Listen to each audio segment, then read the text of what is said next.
Hey, what's good, YouTube? Today I'm going to react to Swish Out. Zion Williamson career is starting even worse than you think. This man, Zion, bro, he's getting injured every fucking season, bro. Like, he just can't play a full season. Like, bro, I really feel sorry for him and the Pelicans. Because, like, bro, when Zion play, he looked dominant and he looked so impactful, bro. But this nigga just can't stay on the court. He just can't stay on the court. Like, it's fucked up, bro. It's some fucked up shit. But, let's get into the reaction. But this man Zion just can't stay healthy. He just can't. I have a bunch of young pieces. Like, he just can't make it. Like, just make it to a playoff and have like just a playoff run. Like, we just can't see that. Him this offseason, to be honest with you.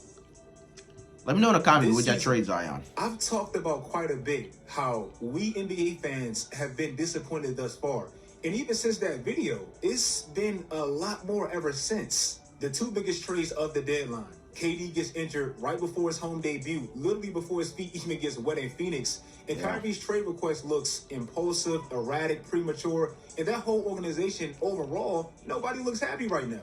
Facts. Like, that hasn't quite lived up so far. The Clippers, before the season started, they were supposed to be true contenders. But as soon as Kawhi starts looking like himself again and the team gets healthy, now Paul George is injured and we don't know if he's coming back this season. Even on a small scale, with the Ball brothers' injuries and Ben Simmons' career seeming like it's damn near over and LeBron James getting injured, we've experienced our fair share of letdowns this season as always. But to me, nobody's been a bigger disappointment, kind of under the radar in a way, than Zion Williamson. Zion hasn't played an NBA game since January 2nd. On Sunday, that'll be 3 calendar months without a top 10 talent in this league. Did you know, out of the top 11 picks in that 2019 class, I believe Zion has proven he's the best natural talent in that whole class. He definitely is. He's the only one that hasn't even played in a playoff game yet, and his team has been there. Out of everybody in that 2019 class, he's 37th in games. He's always injured, man. Below him are probably players that you really don't know. Now, the reason I feel like Zion is actually the most disappointing player this season is because we're seeing teams in the West, young teams, do exactly what we believe the Pelicans should be doing, only if they had Zion. The Oklahoma City Thunder. This is going to be one of the best teams in the league for years to come. That is true. And we're already seeing it this year. They have the slowly second but youngest surely team in the NBA. They've drafted extremely well, and we haven't even seen the second pick, Chet Holmgren, yet. They're at minimum a play-in team this year. And let's not beat around the bush. The majority of their success stems from their best player now emerging as one of the best players in the league now, and he plays the majority of the games now. OKC is 500 when SGA plays. Shea is 5th in win shares, which is an advanced metric to show the estimated number of wins a player contributed to a team. Take it for how you want. Shea has scored 30 points or more 42 times this season. They're 24-18 when he does that, and 8-14 when he doesn't. So you clearly see the value he's brought to such a young squad. The Sacramento Kings. I talked about it last video about how they came out of nowhere in the West. And most of it is because they built the right personnel around De'Aaron Fox. Sabonis has obviously been a revelation for that team. They hired Mike Brown. They paired back up Malik Monk and De'Aaron Fox. They brought in Kevin Huerter, one of the best three-point shooters in the league. They drafted Keegan Murray, one of the best three-point shooting rookies ever. And with De'Aaron Fox playing, obviously it's paid off. The Memphis Grizzlies, even if you don't like them, you have to respect them because they built a good, well-balanced team around their franchise all-spring piece, Ja Morant. The Grizzlies drafted Ja, 1 pick after Zion, and they've steadily gotten better by the year.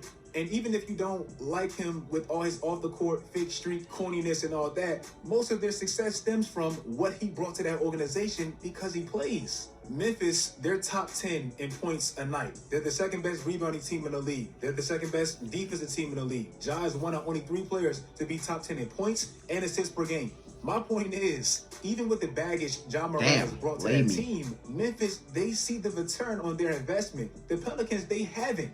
I brought these young teams up because I feel like they built a nice supporting cast around their franchise. Zion just don't play, bro. Now, I feel like the Pelicans did the same thing. We just can't see it because Zion is holding them back. I don't know. This is how much of a tease Zion has actually been to the NBA. At the time he left, he was averaging 26 points a night, like completely dominating. Out of everybody in that category, he was top 5 in efficiency, and he was doing it in the least amount of minutes. Yeah. This season, after missing But they all just of low last manage year this nigga with to a the different playoffs. lower Like, I don't know what extremely the fuck you injury. do, This man has bro. only played 28 full games, and to me, the Pelicans, they haven't even been as bad given the circumstances as it may seem. Last year, after trading for CJ McCollum, they were 500 for the rest of the season after previously being 11 games under 500. Bro, if Zion They could made just the playoffs, play the and they gave Pelicans, at least the best could be regular such a season team force, last bro. year. Real goal Oh, in the first God. round. At the time of Zion's last He's game played bad. this This man year, just they can't were play. only a game away from the first seed. And I remember making a video early in December. They were top 10 in all these categories. Well, since he's left, they have the 5th worst record in that span. They've slipped all the way to the play-in tournament. And even with all that being said, they've still been surprisingly a feisty team. Given And I hear the circumstances. Pelicans not gonna play Out of every Zion team in with the the losing record play-in since either, Zion left so. January 2nd. They're losing games by the least amount a night. Granted, this is with Zion missing 39 games. Brandon Ingram, their second best player, missing 15 games. Jose Alvarado missing 14 games. And they're still, at least in the play-in, they have a pulse. I was actually surprised when I seen this stat. If you look at the top 10 teams as far as point differential, the Pelicans are still top 10, even with Zion missing 47 games. Tough. That's because with him, they're a top 3 team as far as how much they beat teams by a night. And without him, they're still +9. So like I said, they still have a solid foundation. I came across this stat on Reddit, and I was just hurt for my Pelicans fans. Like, I just was. Out of some of the noteworthy stars we have in this league, look at the least amount of consecutive games played by a star. You're just not going anywhere like that. Yeah, by the not. end of this season, Zion can be second only to Jonathan Isaac with the most games listed as inactive since entering the NBA. Damn. Since Zion has been in New Orleans, 12 players have played more games for the Pelicans than Zion. Lonzo hasn't been on that team for 2 years. Josh Hart has been on 2 teams since then. When you look at some of the best players in the league today, and you look at their first 4 seasons with their organizations, look at where they rank amongst games played with their organization in that span. It's not going to be too many players above them because they're the engine that makes that machine run. They have to be there. Yeah. So with Zion, I'm with Kendrick Perkins on this. You have Trade to at him. least consider trading him because he's proven he just can't be a steady, reliable, #1 option franchise piece for an organization because he's just not healthy enough. We have That's 4 facts. years of this now. Assuming Zion doesn't play another game this year, do you know he's averaging 30 games a season? Nah, that's LeBron James crazy. made 8 consecutive finals. I don't want to compare these two because it's really just not fair. Do you know he was playing 95 games a year on average plus the playoffs? I don't think Zion can make it through half of that. Nah. In my opinion, the Pelicans have a solid foundation for Zion to come back to. A good young coach with Willie Green, good vets with Jonas Valanciunas and CJ McCollum with playoff experience, good two-way wings with Brandon Ingram, Herb Jones, and Trey Murphy. Zion is just the difference between them being a play-in team, a borderline play-in team, and to me, possibly a championship team. contender. Yeah. If you guys like this video, I picked the Pelicans in my bold predictions video to make the Western Conference Finals with Zion there, and I'm just disappointed. Yeah, same, I me too. felt like they were doing pretty good when he was there. He just never healthy. Tell me in the comment section what you think about the Zion situation, and I just want to hear what y'all think. These are just my opinions. Follow my social media sites, turn on post notifications, do whatever great stuff, guys. And until next time, as always, stay tuned. Bro, another great video from fucking Switch Out. But, bro, I don't know what you do, like, with this nigga. Like, this nigga just can't stay healthy. Like, bro, what do you do? Like, bro, just trade this nigga at this point? Because, bro, Switch Out said that this nigga only averaged 30 games per season. It's like, nigga, you can't do shit with that. You can't do shit with that, bro. Only 30 games per season, bro? Like, bro, what you gonna do? What you gonna do? Because you need this nigga for the playoffs. Like, are you just gonna, like, not play him in a regular season, then just hold him out to the playoffs, then have him play? Like, bro, I don't know what you do with a nigga like Zion. Like, this nigga just can't stay healthy, man, and it's fucked up.